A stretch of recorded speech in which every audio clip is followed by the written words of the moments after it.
through a car explosion near the Red Fort on the evening of 10th November 2025. The cabinet observed 2 minutes silence in honor of the innocent lives lost. The cabinet unequivocally condemns this dastardly and cowardly act that has led to the loss of innocent lives.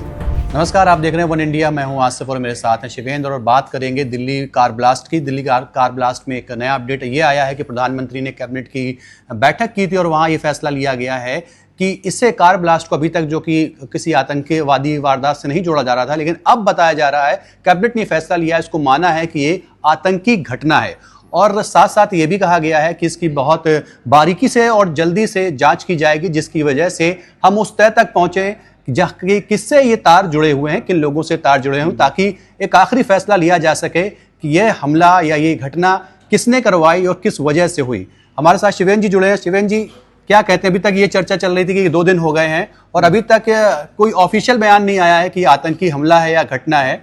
क्या किस नजर से देखते हैं? अब हुआ है। देखिए, इस बार जो भारत का जो इस पे रिस्पॉन्स रहा है भारत सरकार का और जांच एजेंसियों का बहुत ही संयम भरा रहा है, धैर्य भरा रहा है। उनकी लगता है कि वो एक तरीके से सलीके से इन्वेस्टिगेशन कर रही है, हर बिंदु को देखा। और सबसे बड़ी बात है, अलग अलग जांच एजेंसी के ऑफिसर्स वहां पर जा रहे हैं, घटना स्थल पर जा रहे हैं, देख रहे हैं। उससे होता क्या है कि कई ओपिनियन अलग अलग आती है, उसके बाद माना जाता है कौन सी मतलब एक पे क्या क्या ओपिनियन हो सकती, कितनी, उन सब चीज़ों को मद्देनजर रख के देखा जा रहा है। और इसकी वजह यह है, पहले क्या कहता था कि घटना हुई, आपने किसी पर आरोप लगा दिया, लेकिन अब परिस्थिति बदल गई है। जैसे आपने देखा गुजरात में जो बांग्लादेशी शरणार्थी हैं उनकी तरफ भी निगाह गई है, बांग्लादेश में कुछ और ग्रुप या पश्चिम बंगाल में कुछ और ग्रुप हैं जो बांग्लादेश से माना जाता है घुसपैठ करके आए हैं।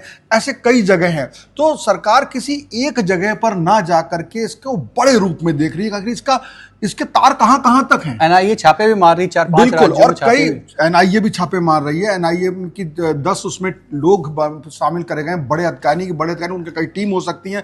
जम्मू कश्मीर पुलिस भी अलग से कर रही है, हरियाणा भी, यूपी, सब जगह। तो ये इसका जो तरीका है ना, वो मैं ये मानता हूं पर्सनली कि ये जांच जो है धीर गंभीर तरीके से सलीके से वाली जांच है और इसमें एक जो सबूत होंगे, यानी कि वैज्ञानिक तथ्य भी इसमें, साइंटिफिक एविडेंस भी इसमें सही से शामिल हो सकेंगे। उस जगह को आज भी जो कह रहे हैं ना आपकी जल्दी क्या है, आप मान लीजिए 48 घंटे बाद भी वो जगह अभी पर्दे में रखी गई है। यानी कि अगर किसी की ओपिनियन सेकंड ओपिनियन भी है, जैसे हम कहते हैं ना डॉक्टर के पास भाई चीजें क्या, तो वो सारी एजेंसी, बड़े अधिकारी जाकर के उसको देख रहे हैं और जब तक वहां से जल्दबाजी में आनन फान में हटाया नहीं गया। यानी कि सरकार इस विषय पर है कि जो भी हो उसके खिलाफ पर्याप्त सबूत हो, सजा दिलाई जा सके, और अगर वो चीज देश के बाहर भी हाथ है तो उन पर भी अंतर्राष्ट्रीय स्तर पर भी जब हम सबूत रखने जाएं तो हम कमजोर ना पड़े। हमारे पास साइंटिफिक एविडेंस, हमारे पास तमाम परिस्थिति जन साक्ष्य, किसी तरीके की सारी चीजें हमारे पास होनी चाहिए। मैं ऐसा समझता हूँ आसिफ। बिल्कुल। और छापेमारी जारी है जम्मू कश्मीर से लेके गुजरात, हरियाणा, दिल्ली और साथ साथ उत्तर प्रदेश तक जो है छापेमारी जारी है। अलग अलग एजेंसियां ये जांच कर रही हैं और ये बहुत जो आज माना गया है, कैबिनेट ने माना है, प्रधानमंत्री मोदी की अध्यक्षता में जो बैठक हुई थी उसमें ये साफ कर दिया गया है, सरकार ने माना है कि ये एक आतंकी घटना है। लेकिन आसिफ, हम वन इंडिया के दर्शकों के लिए वो बात केंद्रीय मंत्री की दिखा देना चाहते हैं, अश्विनी वैष्णव की, कि उन्होंने क्या कहा है, सरकार का क्या पक्ष रखा है इस मामले में, कैसे आतंकी घटना माना है। तो देखते रहिए अश्विनी वैष्णव की ये बात, क्या फैसला हुआ है, बिल्कुल उन्होंने बताया। आज कैबिनेट की शुरुआत में एक रेजोल्यूशन पास हुआ जो मैं आपके सामने पढ़ के रखना चाहूंगा। The cabinet expressed it's profound grief over the loss of lives in the terrorist incident involving a car explosion near the Red Fort in Delhi on the evening of 10th November 2025. The cabinet observed 2 minutes silence in honor of the innocent lives lost. The cabinet adopted the following resolution. This is the text of the resolution now. The country has witnessed a heinous terror incident perpetrated by anti-national forces through a car explosion near the Red Fort on the evening of 10th November 2025. The explosion resulted in multiple fatalities and caused injuries to several others. The cabinet pays its solemn respects to the victims of this senseless act of violence and conveys its heartfelt condolences to the bereaved families. The cabinet prays for the speedy recovery of all those injured and appreciates the prompt efforts of the medical personnel and emergency responders who have been providing care and support to the victims. The Cabinet unequivocally condemns this dastardly and cowardly act that has led to the loss of innocent lives.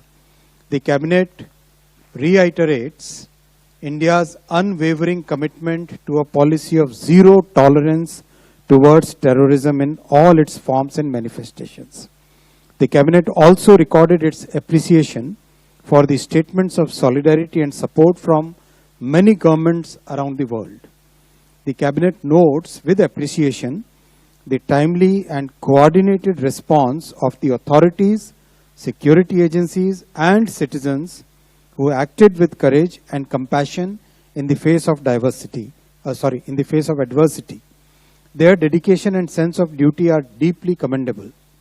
The Cabinet directs that the investigation into the incident be pursued with the utmost urgency and professionalism so that the perpetrators, their collaborators and their sponsors are identified and brought to justice without delay. The situation continues to be closely monitored at the highest levels of the government. The Cabinet reaffirms the government's steadfast resolve to safeguard the lives and well-being of all Indians, consistent with its enduring commitment to national security and the safety of every citizen.